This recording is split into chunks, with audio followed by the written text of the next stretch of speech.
What's going on, everybody? Bearded Film Guy back again, back on YouTube.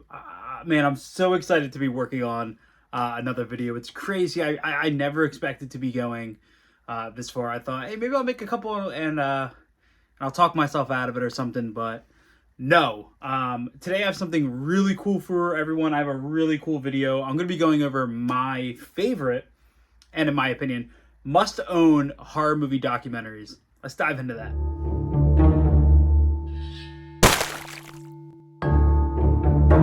For those who don't know, or might be kind of out of the space of catching up on news and stuff like that, and kind of like the world of film, documentaries have taken on a life of their own. Really, within the last, I don't know, 5-6 years, the documentary movie culture has exploded, and honestly, I am 100% here for that.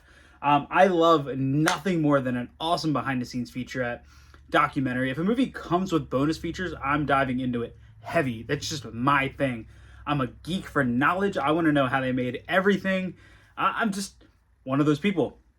And luckily, documentary filmmakers have really taken the time to dive deep and release feature-length documentaries based on series, individual movies, all of that now. We're seeing a lot of that in the space now. And a lot of it getting physical releases, which is the best thing possible for those. So I have a stack here. I think I have 7 or 8 that I consider the must-owns, or at least must-watches. I think if you're a horror movie fan, you need to at least check these out. Some of them are streaming, some are not, but I'm going to dive into this with the first one. So the first two I'm going to dive into are based on beloved franchises, right?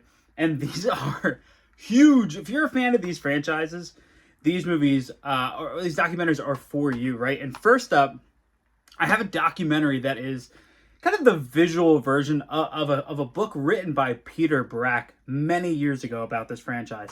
And the first one's going to be Crystal Lake Memories. Check this out. I was so happy that this got a physical release. Let's see. Super stoked to see this happen. And if you guys don't know what this is actually kind of a companion or a visual version of a book released by Peter Brack years ago, and I mean a long time ago. And this is a 400-minute long documentary that explores the entire Friday the 13th franchise from right before it started to kind of the deep dive into how Friday the 13th began, all the way up until Freddy vs. Jason, and including the remake from, I want to say 2009, I want to say. But this is so well done. And if you are just a knowledge geek like me, like I mentioned in the intro, this is everything that you need, especially for this franchise. Me, I'm a huge Friday the 13th fan. I'm also a big Nightmare fan, also a big Halloween fan, but Friday the 13th just does something for me that some of the genres don't do. And there's a lot of information that's packed into these 2 discs in here. Behind the scenes info, a ton of production info, a ton of insight into kind of behind the mind of the producers with each movie, kind of the highs and the lows of each entry. And the thing I really love is that this comes from a place of love. They're not just saying, oh, hey, after Friday the 13th Part 2, everything was crap, because it's not true. A lot of these filmmakers absolutely loved making these films. And while there were a lot of trouble behind the scenes and there was a lot of issues and a lot of controversy, for lack of a better word, especially from fans on a lot of the entries in this franchise, this documentary is a perfect companion to the Scream Factory release, mainly because the chapters are broken up per movie. And what I did when the Scream Factory set first came out was I actually would watch a Friday the 13th film and I would throw this in and then just select that chapter. And it was fantastic insight. If you guys don't own this, this is still available. I don't know as a single release, but it is in a companion with the next one I'm going to show. And if you're a giant fan of Friday the 13th and you're like me, you want to know every single thing that happened behind the scenes, every insight, all 400 minutes of this is for you. So on the same page before a different franchise, this is a really, really, really cool documentary I'm about to show you. This is actually, it was available on Shudder. I don't know if it still is, but this thing is packed much like the Friday the 13th documentary. There is never going to be a more definitive documentary about this franchise than what's here in my hand. And that is Never Sleep Again. And this is actually the film that I think you can get Crystal Lake Memories companion with. But another fantastic franchise documentary, 238 minutes long. I mean, this thing is a beast of a release. And here's the really cool thing about it. Much like Crystal Lake Memories, the deep dives into these films from not only Robert Englund, but cast, crew, producers, directors, all of that is awesome. And it's also very vulnerable in the sense that you can see the animosity and kind of like the kind of foretelling of the wrongdoings that the cast and the crew knew would happen with this franchise. Because let's face it, the franchise took a huge turn after the first film. Even though I'm a giant fan of Nightmare on Elm Street 2, Freddy's Revenge, Freddy Krueger as a character took a really weird turn, a really comedic turn that some people think is great, some people hate. And especially towards the end of the franchise, it really was doing more harm than good. And a lot of the cast and crew they were aware of that. And there was a whole bunch of pressure from producers and all kinds of stuff as to what they thought people wanted to see with the character of Freddy Krueger.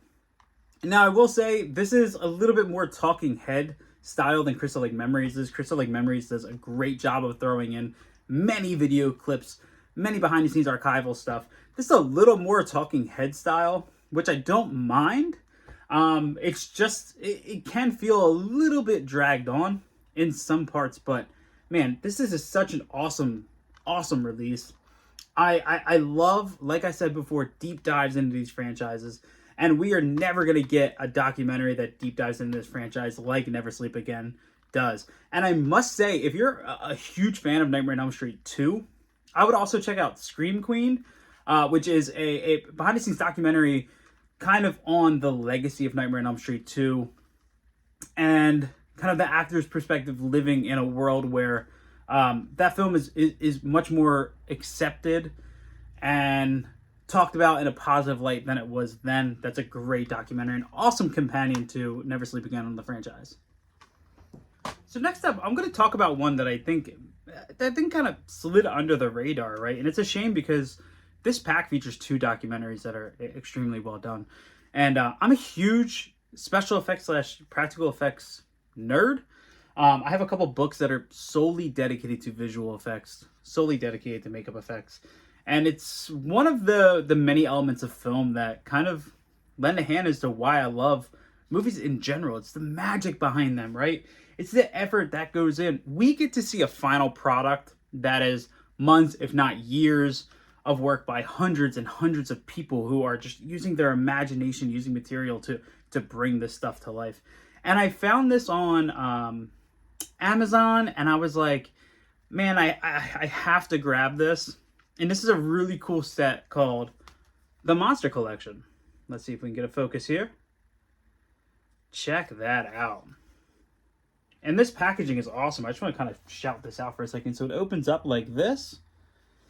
Kind of show it like this. So it opens up to this kind of style here. And then inside it opens up even further. And this kind of houses all of the discs in here. So this is a set of 2 full-length documentaries that I love. The first one is the Frankenstein Complex. And this is actually hosted by Stan Winston's son, who many of you will recognize. He's a pretty well-known actor. And it's just sort of a little bit of a history of practical effects from mask building and kind of what they've done in the culture, how they affect pop culture and stuff like that. And it's really comprehensive, and it really dives into especially Winston Studios, what they've done over the years. And it's amazing when we enter their studio in the documentary, seeing just how much cool stuff they have laying around and the history of it all. And it dives into just beloved franchises that really took practical effects to the next level. Franchises like Star Wars, Jurassic Park, all of those franchises that really brought a huge scale to practical effects. And right along with that, as a little companion, is the documentary Phil Tippett, Mad Dreams and Monsters. And this is really cool. If you guys aren't aware of who Phil Tippett is, he's actually a stop motion animator, probably one of the best in the world. And he is responsible for stop motion of said franchises: Star Wars, Jurassic Park. And he actually released a movie on Shudder last year called Mad God. I'm sure you've heard of that. It's been on plenty of top lists from last year. And it's just a really cool documentary set. Are they the most in-depth? No. The Phil Tippett one in particular is very personal, and therefore it kind of takes the crown as the best of the two in here. But the Frankenstein complex left a little bit to be desired. But when it's in a set like this, and it's kind of put together with the Phil Tippett documentary, and it's so well made. Just so well done. I love everything about this. Particularly, there is a moment in there where they are interviewing Phil Tippett, and he talks about exactly what practical effects mean to him, or what doing all the stop motion does to him, and how it kind of took him out of this really bad place in his life and saved his life. It kind of prevented and pushed off him ever committing harm to himself.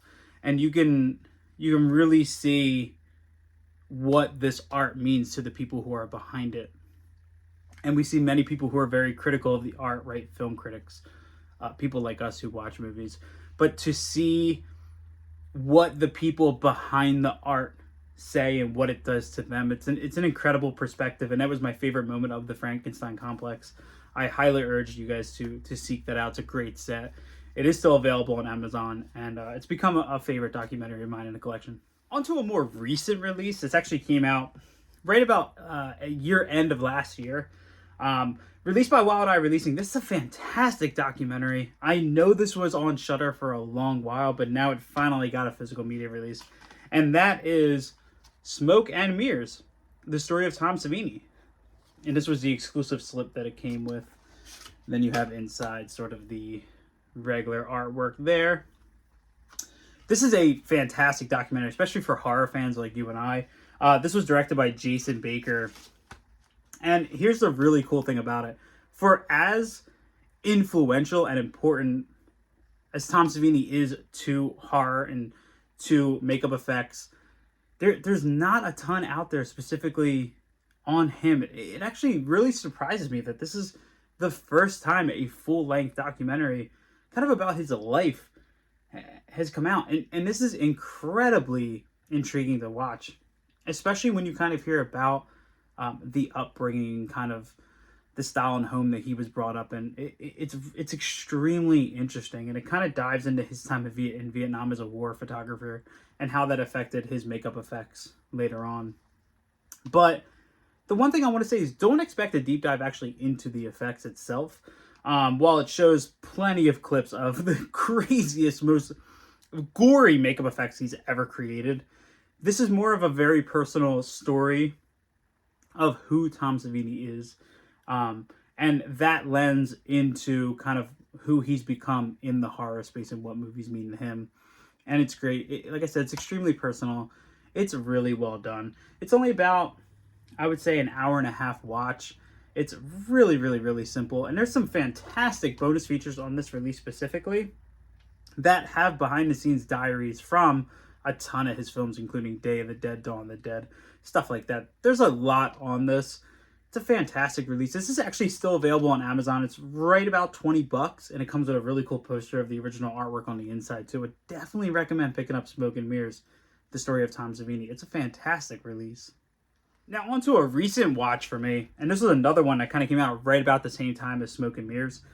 This is such a good documentary, and it is Pennywise, the story of It. Now look at that slipcover. This is a really cool release. So this is actually release number 1 in the Cinedigm Screenbox line, also associated with Bloody Disgusting. Pennywise, the story of It. This is a documentary that's been on Screenbox for some time, and this is just absolutely fantastic. I watched this actually today, the day that I'm filming this video, and there's never going to be a better deep dive into the 1990 miniseries than this right here. It has interviews with Tim Curry, all of the actors, including the children and the adults. I was a little disappointed to not actually see Stephen King himself on this documentary, but there's plenty of clips of him, archival clips and stuff where he's talked about this movie. And this is just absolutely fantastic. It dives into the construction of Pennywise himself and the different forms that the effects artists and makeup had in mind for him, and how Tim Curry actually played such a role into the physical form of Pennywise that we see, as well as diving things into like their battle with TV censorship, because this was a made-for-TV film. And of course, adapting anything Stephen King to TV was really tough, and they fought it and they got it right. It dives into kind of what Pennywise has done to the culture, how it's so alive today.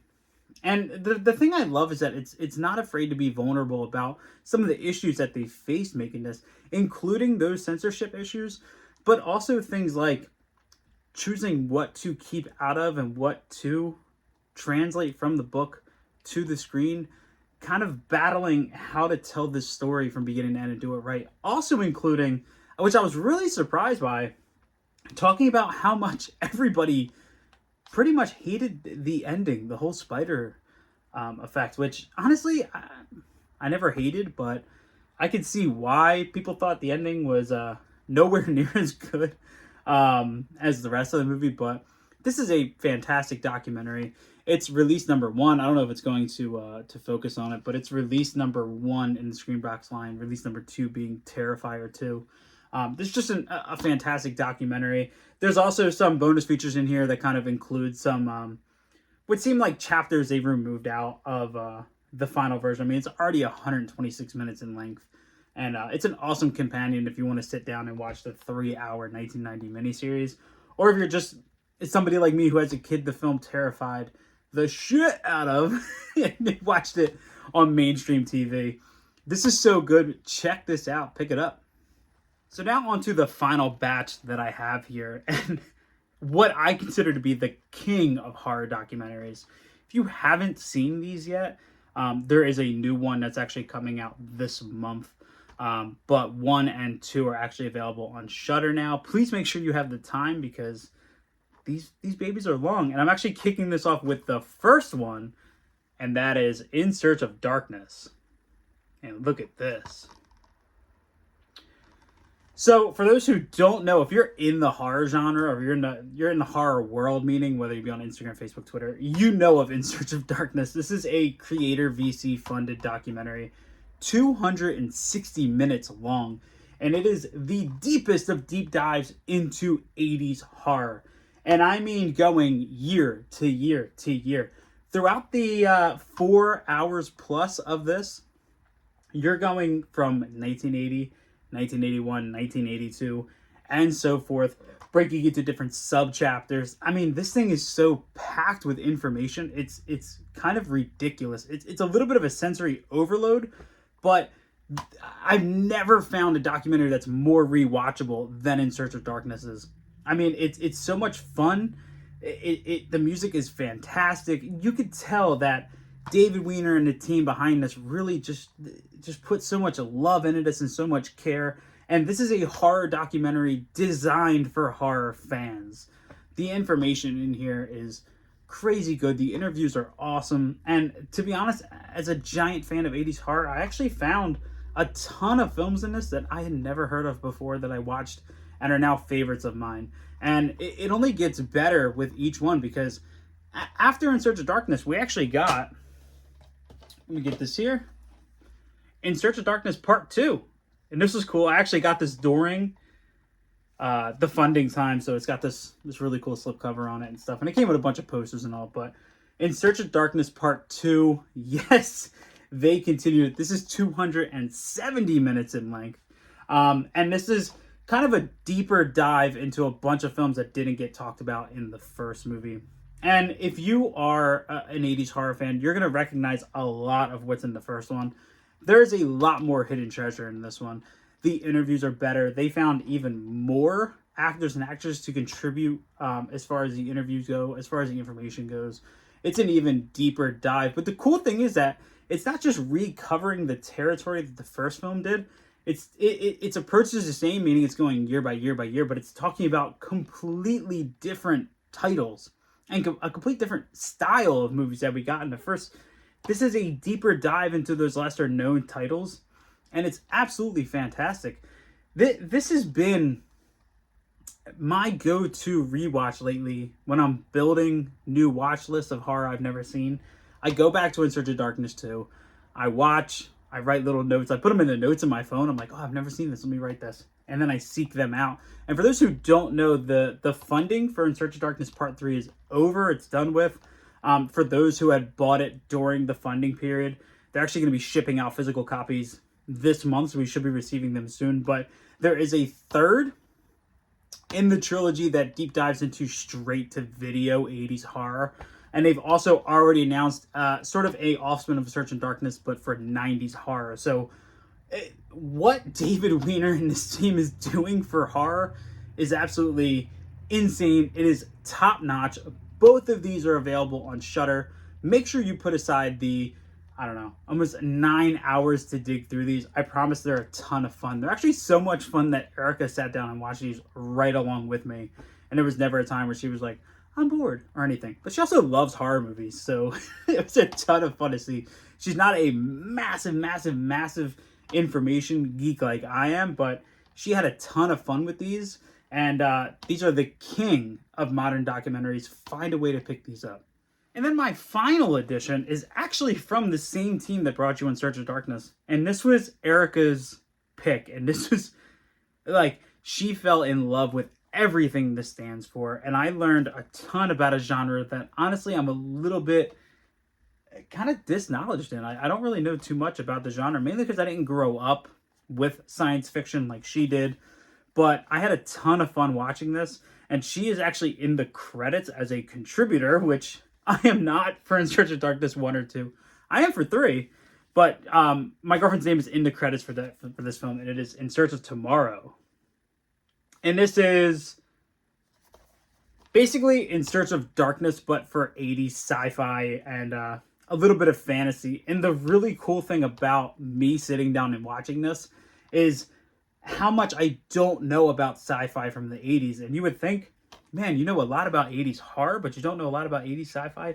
Yes, you could thank my parents for never really showing me most of the movies that were in here outside of what Spielberg was doing in the 80s, which it luckily isn't really covered in here. But outside of RoboCop and kind of the biggest sci-fi films that are covered in this, my knowledge of the genre is very minuscule. And this was such a great watch. It's 300 minutes long, but it goes as in-depth as In Search of Darkness does for 80s horror.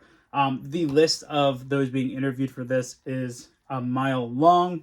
Like I said, it's a little bit of sensory overload. It's going to take multiple watches to retain most of the information in this, but such a well-made documentary. It's energetic. I love the little break-off subjects, which are talking about visual effects and sort of what happened in the 80s with certain things, what trends kind of came about at certain times, and how that affected the rest of 80s sci-fi.